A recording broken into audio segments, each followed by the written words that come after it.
하겠습니다. 하나님 말씀은 열왕기상 17장 8절부터 24절까지 말씀인데 24절만 함께 봉독하겠습니다. 8절부터 24절까지 말씀 중에서 24절만 함께 봉독합니다. 시작. 여인이 엘리야에게 이르되 내가 이제야 당신은 하나님의 사람이시요 당신의 입에 있는 여호와의 말씀이 진실한 줄 아노라 하니라. 아멘. 제목 같이 읽겠습니다. 시작. 시돈의 사르밧 구하부 먼저 그 후에 이 일 후에 이제야.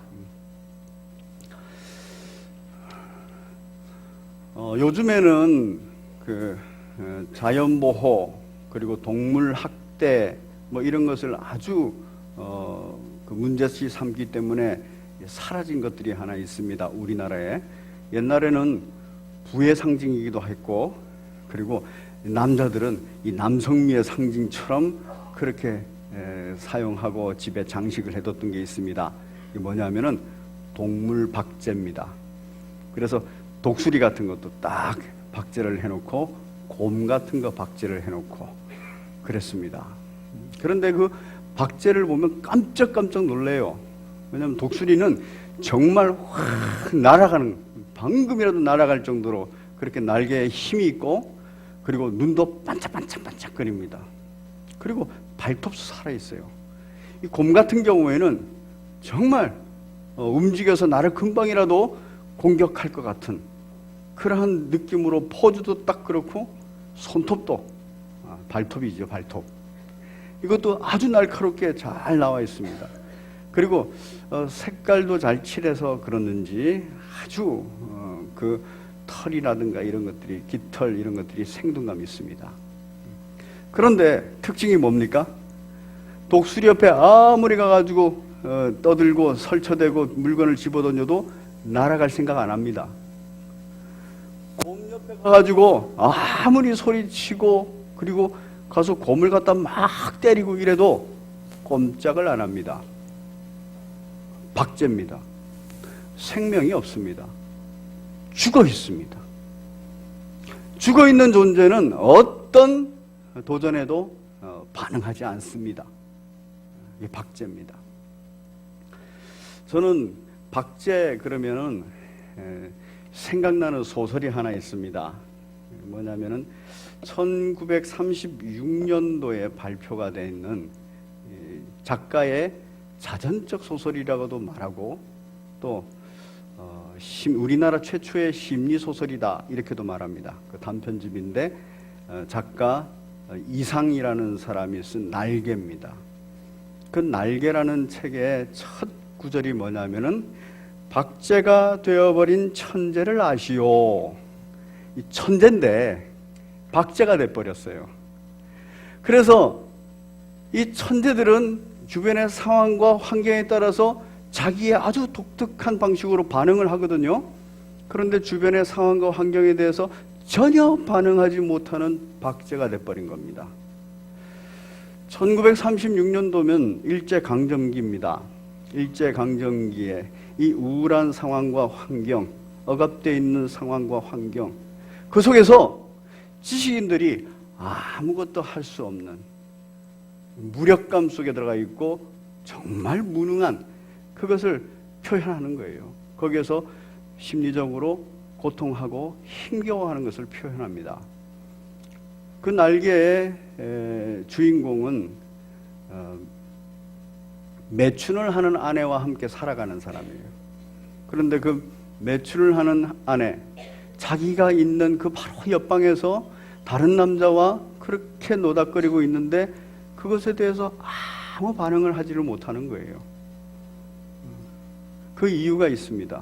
그 이유는 뭐냐면 아내가 약을 하나씩 줍니다. 아스피린인 줄 알고 아스피린이라 그러면서 주는데 그게 아달리라는 수면제입니다. 수면제를 먹고 정말 알딸딸 해가지고 아무 반응을 못해요. 그런데 의식은 해요. 그런 무능력한 또 무력한 그러한 지식인의 모습, 이 상황과 환경 속에서 그렇게 반응하는 사람의 고통에 대해서 얘기를 합니다. 그런데 그 작품에 마지막 구절이 있어요. 뭐냐면 날개야 다시 돋아라. 날자 날자 날자. 한 번만 더 날자꾸나.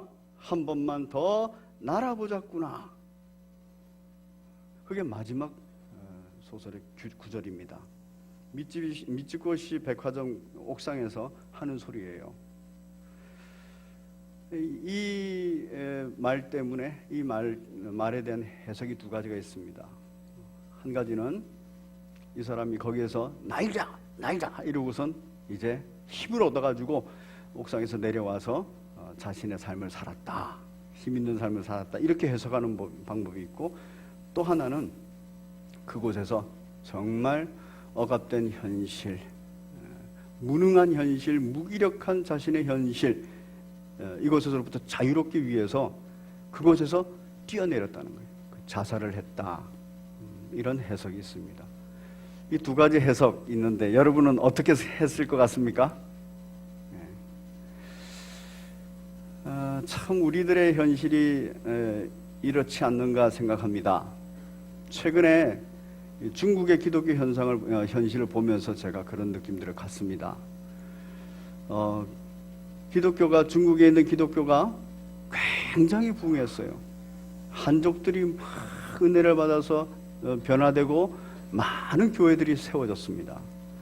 그런데 정치가가 한 사람이 나와가지고 정치적으로 확 몰고 가니까 이 기독교가 무능력해져 버렸어요. 반응을 못해요. 무서워서 다 숨어버렸어요. 십자가를 불에 태워도 바라만 보고 있습니다. 교회 건물을 막 부셔도 바라만 보고 있어요. 더 무서운 게 뭔지 아세요? 같은 성도들끼리 서로 고발합니다. 이런 현실이 되어버렸어요. 그래서 그 현실 속에서 믿음을 가지고 있는 사람들은 어떨까? 정말 박제 같은 믿음 말고 살아있는 믿음을 가진 사람은 어떨까? 그런 생각을 해봅니다. 우리나라 현실은 어떻습니까? 저는 우리나라 현실 속에서도 기독교인으로서 또는 목회자로서 참 무능함을 느끼고 무력감 속에 있습니다. 아주 버젓이 동성애 축제를 합니다. 그런데 그걸 어떻게 손을 댈 수가 없어요. 손을 대버리면은, 말이라도 잘못하면은 바로 불법이 돼서 잡혀가는, 벌금을 내는 그런 시대가 돼버렸습니다. 여러 가지 법을 새롭게 만들어가면서, 그 법이라는 것은 사회의 윤리 기준 아닙니까? 그러니까 그 사회의 기준, 사람들의 생각에 따라서 이제 법을 새롭게 만들어요. 인권법 좋지요. 그렇지만 그것 때문에 복음을 전하지 못하게 됩니다. 세법 좋지요. 그것 때문에 어떤 교회들은 선교사를 후원하지도 못하고 교회에 구제 활동을 하지도 못하는 거예요. 그런 상황들이 계속 몰려갑니다. 세법 좋지요. 그것 때문에 교회가 분쟁을 합니다. 바로 이런 일들을 보면서 그걸 어떻게 할 수가 없어요. 어떻게 할 수가 없어요.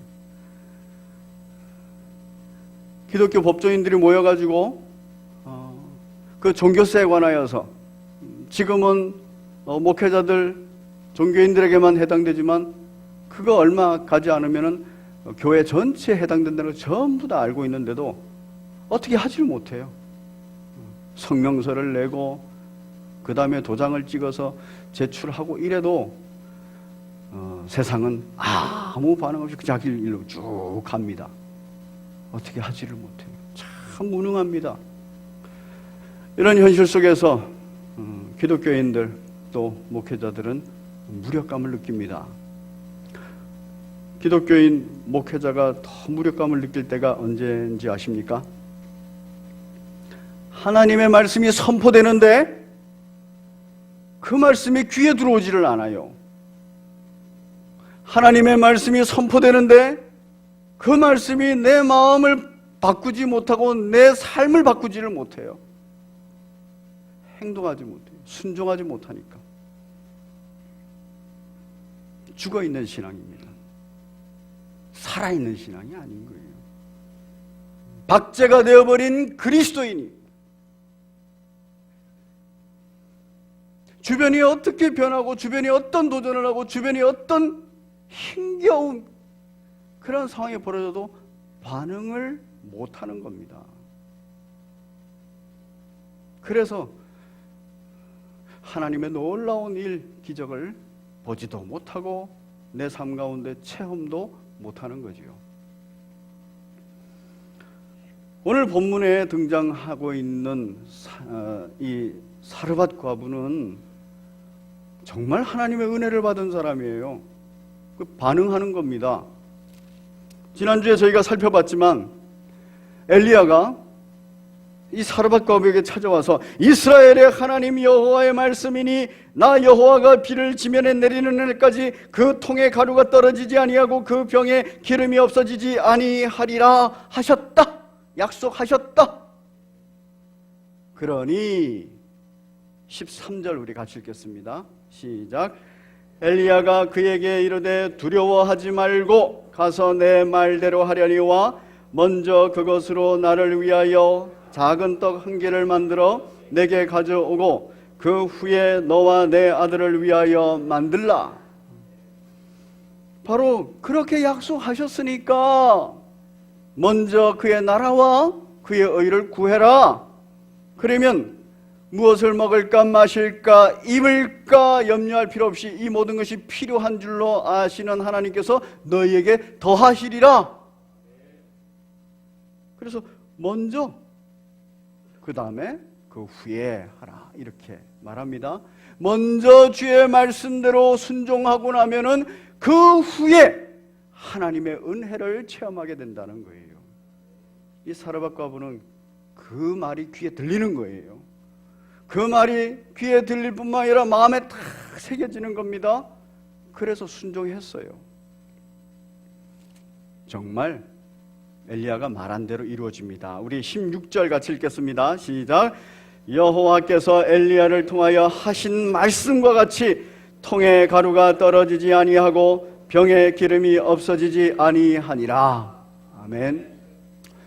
여러분, 담임 목사가 하나님의 말씀을 전하는 거 귀에 들리십니까? 그리고 마음에 새겨져서 믿어지십니까? 그러면 그렇게 행하십니까? 거기는 왜 아멘이 적죠? 우리 교구장님, 순장님들이 주의 말씀을 전하면 들리십니까? 이젠 거기는 안 들리네요. 들리고 마음에 새겨지고 그 마음에 변화가 있고 결단해서 행동해야 돼요. 이 순종입니다. 그래야 하나님의 놀라운 일이 내 삶 가운데서 체험이 되어지는 겁니다. 그런데 이렇게 체험되어지면 믿음이 성장해요. 우리 하나님께서 우리들에게 기적을 보이시는 이유, 그 목적이 뭔가 하면은 우리의 믿음 성장이에요. 이 사르밧 과부는 믿음이 성장해 가는 중입니다. 엘리야와 함께 지내면서 하나님께서 부어주시는 그 떡과 그 기름으로 이제 자기의 사랑하는 아들과 함께 먹고 또 만족하고 즐기고 감사하고 기뻐하고 있습니다. 믿음 성장이 일어났어요. 그런데 믿음 성장이 일어나는 사람들의 특징이 뭔지 아십니까? 그 후에 일어나는 일이 오늘 본문입니다. 17절, 이 일 후에 같이 읽습니다. 시작. 이 일 후에 그 집 주인이 되는 여인의 아들이 병들어 증세가 심히 위중하다가 숨이 끊어진지라. 이 믿음이 성장하면요 그냥 그대로 가면 좋겠는데 믿음이 성장할 때 그 성장을 위해서 또 한 번의 시험이 있는 거예요. 아브라함이 참 믿음의 조상으로서 믿음을 잘 챙겨가는데 그 마지막 시험이 있지 않습니까? 정말 목숨보다도 더 귀한 사랑하는 아들 이삭을 번제로 드리라는 시험이에요. 지금 마치 그런 시험처럼 잘 먹고 잘 마시고 잘 입고 잘 살고 있는 중인데, 감사하고 기뻐하고 있는 중인데 시험이 온 겁니다. 이 일 후에 그 집 주인이 되는 여인의 아들이, 과부의 아들이에요. 목숨보다도 더 귀합니다. 어쩌면 인간적으로는 아브라함에게 이삭보다도 바로 이 여인에게 자기 아들이 더 중요할 수 있어요. 그런데 이거 병이 들었고 증세가 심히 위중하다가 목숨이 끊어져 버렸다는 거예요. 죽어버렸다는 겁니다. 이 여인의 마음이 어떨까요? 이 여인의 마음이 얼마나 절망이 됐겠습니까? 먹을 것이 있고 마실 것이 있고 입을 것이 아무리 있고 풍성해도 자식이 죽어버렸는데, 그 자식과 먹고 마시고 함께 하는 것이 좋은 거지, 자식 없이 자기만 먹고 마시고 하는 것이, 그 연명하는 것이 그렇게 기쁘고 감사하겠습니까? 현실입니다. 그런데 믿음 성장이 일어나는 사람에게 나타나는 특징이 있다 그랬죠. 이런 현상에 대한 해석이 스스로가 되는 거예요. 그 해석이 어떤가 보겠습니다. 18절을 보면 이렇습니다. 여인이 엘리야에게 이르되 하나님의 사람이여, 당신이 나와 더불어 무슨 상관이 있기로 내 죄를 생각나게 하고 내 아들을 죽게 했습니까? 모든 것이 다 당신이 나에게 왔기 때문입니다. 그때부터 일이 벌어졌다는 거예요. 처음에는 어땠어요? 아니, 먹고 이제 마지막 떡 한 조각하고 마지막 기름에다 태워서 먹고서 죽으려고 그랬는데 엘리야가 와가지고 정말 하나님의 은혜를 받아서 계속 먹고 살고 있지 않습니까? 그래서 너무너무 감사했어요. 주여 은혜 감사합니다. 엘리야는 어떻게 했어요? 구세주 아닙니까? 완전히 구세주지요. 엘리야 선지자여 감사합니다. 저는 엘리야 선지자 때문에 생명이 연장됐을 뿐만 아니라 정말 행복합니다. 기쁩니다. 그랬어요. 엘리야 선지자가 왔기 때문에 그런 일이 일어났습니다. 이러면서 좋아했단 말이에요. 그래서 함께 살면서 잘 섬겼어요. 그런데 큰 시험거리가 와버린 겁니다. 그러니까 바로 나타나는 거. 엘리야 선지자가 와서 말을 하고 이럴 때 축복이 돼서 감사했는데, 이제 엘리야 선지자와 함께 사니까 엘리야 선지자는 뭐 했겠어요? 하나님에 대해서 자꾸 얘기했을 거 아닙니까? 하나님이 뭘 원하시는지도 자꾸 얘기하는 거예요. 하나님의 말씀도 자꾸 얘기하는 거예요. 하나님 말씀 앞에 이 여인이 자신의 삶의 모습이 비춰지는 겁니다. 말씀 앞에 우리 인생은 거울처럼 비춰지는 거예요. 다 드러나는 거예요. 한번 생각해 보시기 바랍니다. 지금 이 사르밧 과부는 시돈 땅에 살고 있습니다. 이 시돈 땅은 바알 신을 섬기는 나라예요. 바알 신의 본고장이에요. 바알 신 풍요의 신입니다. 아세라 목상, 바로 풍요의 신들이에요. 그런데 이 바알과 아세라의 관계들은 뭐냐면은 성적 관계로 자식을 많이 낳는 것 같은 그런 대지의 신, 비의 신입니다. 그러니까 이 이방 신들의 공통적인 특징이 뭐냐면은 성적인 문란함이에요. 지금 이 여인이 그 시돈 땅에 살면서 그런 성적인 문란함에 대해서 제사라는 이름으로 성적인 문란함을 행하는데 그것에 대해서 전혀 죄책감이 없었어요. 아마 이 아들도 어떻게 낳는지는 잘 모르겠어요. 그리고 이 과부가 아들하고 같이 이렇게 그동안 먹고 사는데 어떤 죄를 짓고 살았는지 모르죠. 성경은 기록하고 있지 않지만 우리는 대충 생각할 수 있어요. 그런 가치관 속에서 그런 삶을 유지하려면은 그렇게 살아야 되는가 보다. 그렇게 사는 것이. 그런데 문제는 뭐예요? 그 시돈당은 다 그러고 사는 거예요. 다 그런 가치관을 가지고 사는 거예요. 그러니까 그것에 대해서 전혀 죄책감이 없었습니다. 이게 죄인지 모르고 살았어요.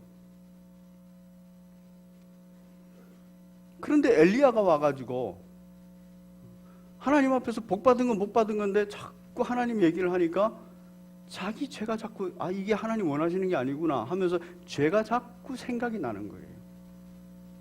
그래서 오늘 18절에서 뭐라 그럽니까? 나와 더불어 무슨 상관이 있기로 내 죄를 생각나게 하십니까? 그 말씀 앞에서 생각이 나는 거예요. 그럼 죄책감이 있습니다. 그 죄책감을 느끼는 사람은 꼭 무슨 생각합니까? 이렇게 죄를 짓는데 무슨 일이 생기지? 죄에 대한 대가를 지불하지? 여러분, 죄에 대한 대가는 뭐죠? 사망입니다. 그런데 정말 아들이 죽어버렸어요. 그러니까 자기 죄에 대한 대가가 이 아들이 죽는 것으로 나타났다라고 자기는 생각하는 거예요. 그래서 내 죄를 생각나게 하고 또 그 내 죄의 대가로서 내 아들을 죽게 했습니다. 그러려고 당신이 우리한테 온 거 아닙니까? 하면서 엘리야를 원망하는 거예요. 넘어서 하나님을 원망하는 거예요. 얼마나 좌절하고 고통스럽습니까? 그런데 이렇게 좌절하고 고통스럽고 남을 원망하고 자기를 원망할 수밖에 없는 이유가 뭡니까? 죽음 앞에서 무능력하기 때문에 그래요. 이 죽음 앞에서 자기가 아무것도 할 수 없는 그런 상태이기 때문에 박제가 되어버린 사르밧 과부입니다. 날자 그랬는데도 도무지 날아서 올라가지를 못하니까 그냥 자기도 옥상에서 뛰어내려서 죽어버려야 되는 이런 상황이에요. 여러분, 우리가 신앙생활 하면서 무엇을 먹을까 마실까 입을까 염려 안 하도록 주님께서 하실 수 있어요. 먼저 그의 나라와 그의 의를 구하면 이라는 약속이 딱 있기 때문입니다. 그 약속 믿고 그렇게 사시는 복된 여러분 되시기를 바랍니다. 그러나 그 안에서 머물러 있으면 안 돼요. 거기에서부터 성장이 일어나야 됩니다. 어디까지 성장이 일어나야 되냐면 죄 문제가 해결되는 데까지 성장이 일어나야 돼요. 하나님께서 나를 사랑하사 내 마음대로 죄짓고 살았는데 내가 성결하게 살지도 못했는데 독생자 예수 그리스도를 보내셔서 내 모든 죄의 짐을 그분에게 다 맡기고 그분이 십자가에 달려 죽으심으로 말미암아 내 죄가 하나님 앞에서 다 사함을 받았다. 그것 때문에 감사가 돼야 돼요. 그것 때문에 기쁨이 와야 돼요. 먹는 것이 풍요로워서, 마실 것이 풍요로워서, 입을 것이 풍요로워서, 그래서 감사와 기쁨이 오는 것, 그것도 좋지요. 그러나 그것의 한계는 항상 죄 문제 앞에서 처절하게 무너진다는 거예요. 생명이라는 내가 어찌할 수 없는, 내가 무능할 수밖에 없는, 무기력할 수밖에 없는 그곳에서 처절하게 무너집니다. 죄 문제 해결에 감사하고 내가 영생 얻었음에 기뻐하는 사람은 이 세상에서 혹시라도 먹을 것도 사라지고 마실 것도 사라지고 입을 것도 사라지고 외양간의 소가 사라져버리고 다 사라져도 주 여호와 하나님으로 말미암아 감사하고 기쁘게 될 줄로 믿습니다. 이게 이제 믿음 성장이고 이게 큰 믿음이에요. 이 여인에게는 지금 그 시험이 왔어요. 혹시 여러분들이 이 시험 중에 있는 분 계십니까? 그래, 먹을 것도 풍요롭고 마실 것도 풍요롭고 입을 것도 다 풍요로운데 내 삶의 자리가 다 돼가는데 결정적으로 지금 심각한 문제가 있어서 그걸 짊어지고 있는 분, 그것 때문에 고통하고 있는 분이 있습니까? 그러면 이게 믿음 성장을 위해서 하나님께서 주신 기회구나, 이렇게 믿으시기를 바랍니다. 원망하고 좌절하고 포기하고 이러지 마세요. 이럴 때일수록 해야 되는 거였어요. 지금 이 문제와 관련해서 이게 얼마나 심각한지를 엘리야는 잘 아는 거예요. 이 여인에게 있어서 그 아들의 죽음은 얼마나 심각하고 얼마나 절망적이고 고통스러운지 알고 있는 거예요. 19절에 보니까 엘리야가 아무 말도 안 합니다. 엘리야가 그에게 그의 아들을 달라 하여 그를 그 여인의 품에서 받아 안고 자기가 거처하는 다락방에 올라가서 자기 침상에 누이고 뭐를 설명하고 뭐를 설득하고 뭐를 위로하고 그게 안 되는 거예요. 지금 절대적인 절망과 고통 속에서는 안 되는 거예요. 그런데 엘리야는 알고 있어요. 우리 하나님은 죽은 자도 살리시는 분이야. 알고 계세요. 그래서 이제 엘리야가 정말 당연히 할 수 있는 것, 기도입니다. 여호와께 부르짖어 이르되 내가 하나님 여호와 이르되 내 하나님 여호와여 주께서 또 내가 우고하는지 과부에게 재앙을 내리사 그의 아들이 죽게 하셨나이까 하고 엘리야도 상당히 당황스러운 거예요. 상당히 당황스러운데 그 당황스러움 가운데서도 기도할 줄 아는 것은 항상 엘리야는 기도하는 사람이라서 그렇습니다. 우리의 삶의 자리에서 정말 예상치 못한 무슨 일을 만나버리고 너무나도 큰 일을 만나버리면 당황합니다. 당황하면은 다 손에 놔버릴 수도 있어요. 그런데 엘리야는 항상 기도하던 사람이기 때문에 딱 기도의 자리에 가는 거예요. 이거 기도하면 된다. 부르짖어야 되겠다. 하나님은 하실 수 있는 분이시다. 그래서 그 아이 위에 몸을 3번 펴서 엎드리고 여호와께 부르짖어 이르되 내 하나님 여호와여 원하건대 이 아이의 혼으로 그의 몸에 돌아오게 하옵소서라고 간절히 구했어요. 22절에 여호와께서 엘리야의 소리를 어땠다고요? 들으시고 의인의 간구를 들으셨다는 겁니다. 사랑하는 우리 성도 여러분, 우리가 이 땅을 살아가면서 현실적인 문제는 잘 해결돼서 감사해요. 그런데 문제는 뭐냐면 내가 능력을 발휘할 수 없는, 내가 할 수 없는, 내가 그 문제 앞에서 절대적인 무능력해져 버리면은 우리는 좌절하고 절망합니다. 그 속에서 고통스러워합니다. 그때 우리는 뭐 할 수 있다고요? 기도할 수 있다고요. 나의 기도 소리를 누가 들으신다고요? 여호와께서 들으신다고요. 여러분, 이 얘기가 귀에 들리십니까? 마음으로 믿어지십니까? 그러면 우리의 삶의 자리에 우리는 기도할 수 있어요. 그런데 이게 들리지도 않고 이게 마음으로 믿어지지도 않고 이미 박제가 되어버린 그리스도인, 이 경우는 이게 안 되는 거예요. 그냥 그 절망의 구렁텅이에 그냥 매몰돼 버리는 겁니다. 엘리야가 기도했고 우리 하나님이 들으셨고 그래서 혼이 몸으로 돌아오고 살아났다. 그리고 내 아들이 살아났다 하면서 돌려줬습니다. 이 여인의 믿음이 어땠을까요? 여인은 그동안에 엘리야를 통해서 하나님께서 부어주신 은혜 때문에 감사하고 기뻐하고 평안했습니다. 그런데 항상 엘리야를 볼 때마다, 엘리야의 입에서 나오는 얘기를 들을 때마다, 하나님에 대해서 좀 더 알 때마다 뭐가 나한테 계속 찔림이 돼요? 죄가.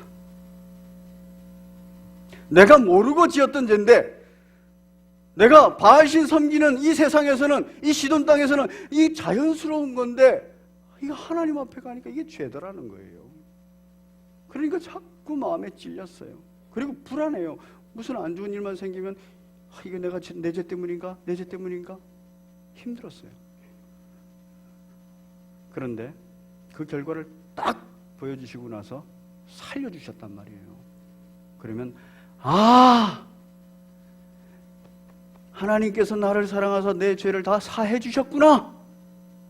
하나님께서 나를 사랑하사 내 죄를 다 덮으셨구나. 그것 때문에 이 죽음이라는 그림자가, 죽음의 그림자가 찾아오지 않을 거고 죽음이라는 것이 오지 않을 것이구나. 그렇게 깨달은 거예요. 하나님이 나를 얼마나 사랑하는지, 나를 어떻게 돌보시는지.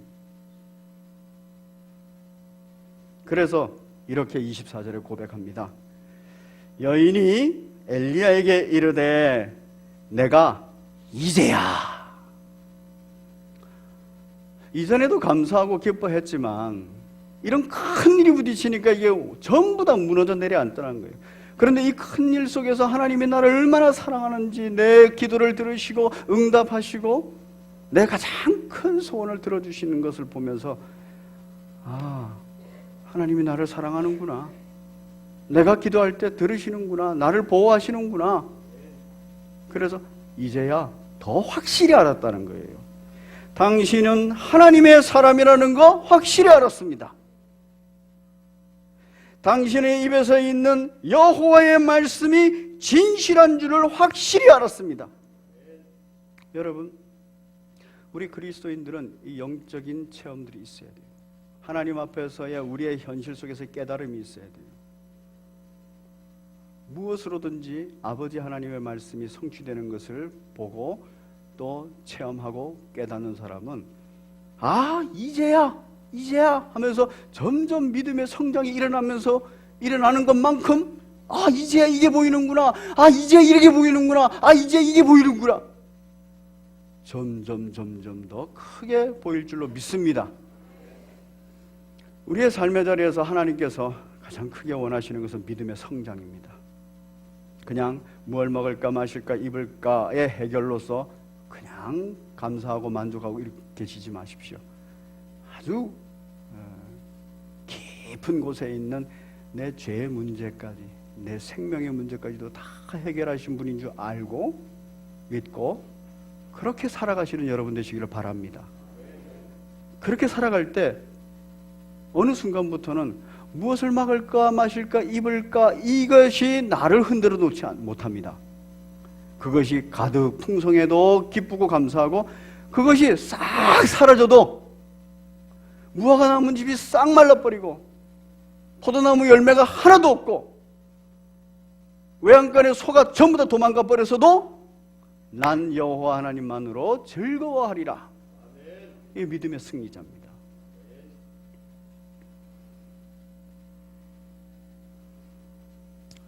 우리의 죄의 문제를 해결하셨습니다. 그래서 우리의 죽음의 문제를 해결하셨고 우리에게 영생을 주신 삼위일체 하나님을 찬양하시는 복된 여러분 되시기를 바랍니다. 나 이제 새 생명을 얻어버렸어요. 그래서 이전에 보이던 거하고 다 다르게 보입니다. 이게 이제야 주님 앞에서 말씀으로 하나 깨닫고 또 하나 깨달을 때마다 이전에 좋던 것이 이제는 값없고 새 것이 돼버리는 거예요. 이런 놀라운 영적 은혜 가운데 광야 같은 이 세상 정말 힘있게 능력있게 이긴 자로 살아가시는 복된 여러분 되시기를 바랍니다. 말씀 붙들고 믿고 말씀 붙들고 기도하고 주께서 반드시 들어 응답하신다는 것을 믿고 기도하시는 복된 여러분 되시기를 바랍니다. 우리 함께 찬송가 436장 나 이제 주님의 새 생명 얻은 몸 함께 찬송 올리겠습니다. 430